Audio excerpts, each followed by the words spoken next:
সত্য যুগে ছিল ধ্যান, ত্রেতা যুগে ছিল যজ্ঞ, দাপর যুগে ছিল পরিচর্যা, আর এই যে কলির যুগ, কলির যুগে জীবের হয়েছে নাম সংকীর্তন, হরি হরি বল।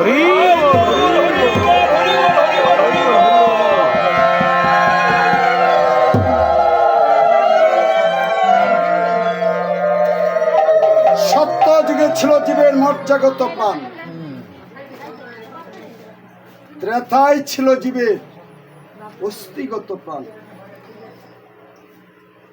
দাপরে ছিল জীবের রুধিরগত প্রাণ, আর এই যে ঘুরকলি, ঘুরকলিতে জীবের হয়েছে অন্নগত প্রাণ।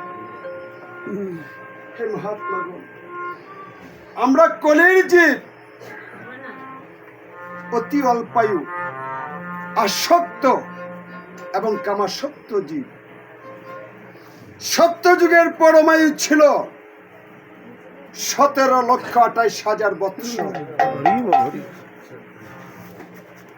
ত্রেতায় পরমায়ু ছিল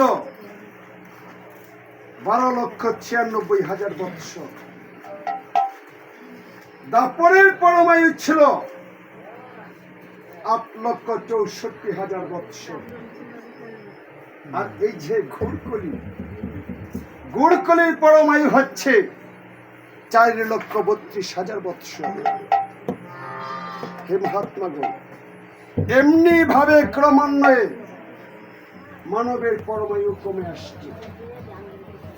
সত্য যুগে মানবের পরমায়ু ছিল 1,00,000 বৎসর, আবার ইচ্ছা মৃত্যু ছিল। ত্রেতায় মানবের পরমায়ু ছিল 10,000 বৎসর। দাপরে মানবের পরমায়ু হচ্ছে 1,000 বৎসর। আর এই যে অসার কলি, এই অসার কলিতে মানবের নির্ধারিত কোন আয়ু নেই। হে মহাত্মাগণ, পিতার আগে পুত্র মরে, মায়ের আগে মেয়ে, বড় ভাইয়ের আগে ছোট ভাই মরে। এই ঘুরকলিতে যার যার আসা যাওয়ার পালা। আমাদের এই মানবের কলিতে নির্ধারিত কোন আয়ু নেই। তাই কৃপাময় গৌরাঙ্গ মহাপ্রভু নবদ্বীপে অবতীর্ণ হয়ে সুমধুর তারক ব্রহ্ম হরিনাম জীবের ঘরে ঘরে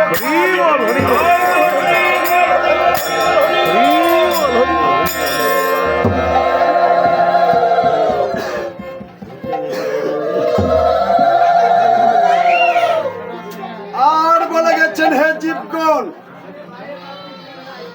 এই কলির যুগ একমাত্র নামেই হবে সম্ভব, নামেই হবে বাবু পারের কান্ধারি। এই নাম ভিন্ন, এই কলির জীবের মুক্তির অন্য কোনো গতি নেই, অন্য কোনো গতি নেই। তাই বলছি রে মোহন, অঘরবে না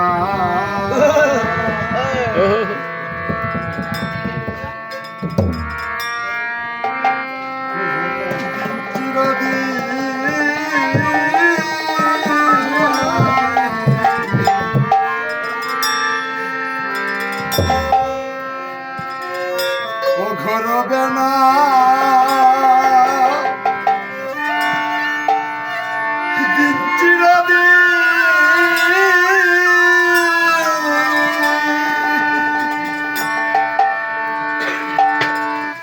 সুদিন কুদি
অজামিল ছিলেন একজন কুলশ্রেষ্ঠ ব্রাহ্মণ।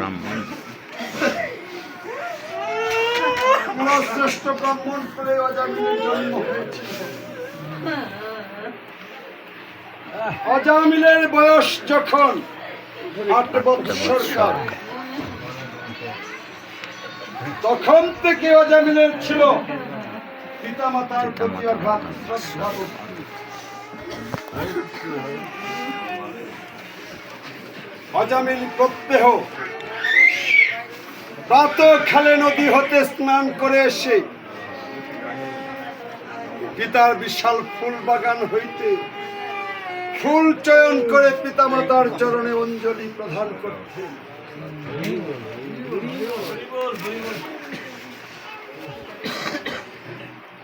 এমনি ভাবে অজামিলের দিন যাপন শুরু হয়েছে। কিছুদিন যাবার পর অজামিলের পিতা মাতা যুক্তি করে অজামিলকে বিবাহ করালেন। হে মহাত্মাগণ, অজামিল যেমন পুণ্যবান, অজামিলের স্ত্রীও তেমনি পুণ্যবতী।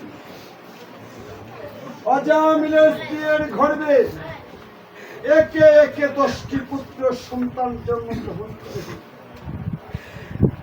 তাই অজামিল তার সর্বকনিষ্ঠ পুত্রের নাম অতি আদর করে রাখলেন নারায়ণ। কালক্রমে অজামিল এক রমণীর ফাঁদে পড়ে স্ত্রী পুত্র ছেড়ে, সংসার বাড়ি ছেড়ে সেই রমণীর সঙ্গে দূরবনে চলে যায়।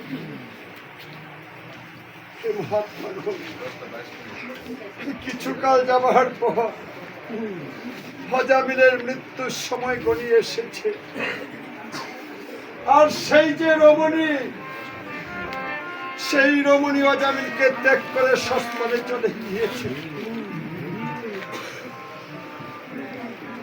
তাই অজামিল মৃত্যু শয্যায় পড়ে তার সর্বকনিষ্ঠ পুত্রের নাম ধরে রাখছে। কোথায় পুত্র নারায়ণ?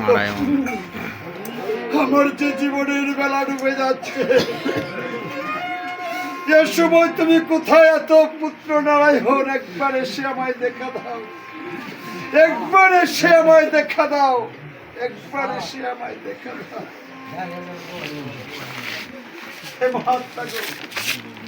অজামিল হয়েছে বনে, আর অজামিলের পুত্র হয়েছে দেশে। অজামিলের ডাক পুত্রের কান পর্যন্ত পৌঁছায়নি। তাই অজামিল মনে মনে ভাবছে,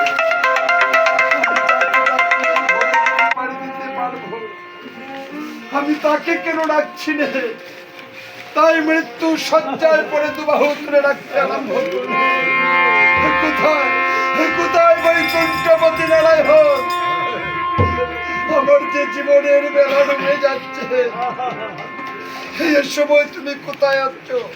একবার এসে আমায় দেখা দাও, একবার এসে আমায় দেখা দাও। সেই যে আকুল প্রাণের ডাক, সেই ডাক শুনেছেন বৈকুণ্ঠপতি নারায়ণ। ডাক শুনে বৈকুণ্ঠপতি নারায়ণ রথ নিয়ে এসে অজামিলকে সশরীরে করে বৈকুণ্ঠে গমন করেছে।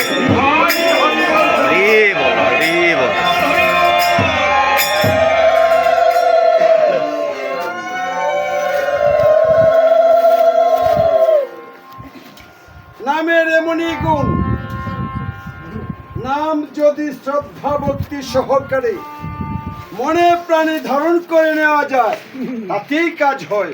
যেমন ঝামিল করে ভবজলদি জপিয়া পুত্রের নাম,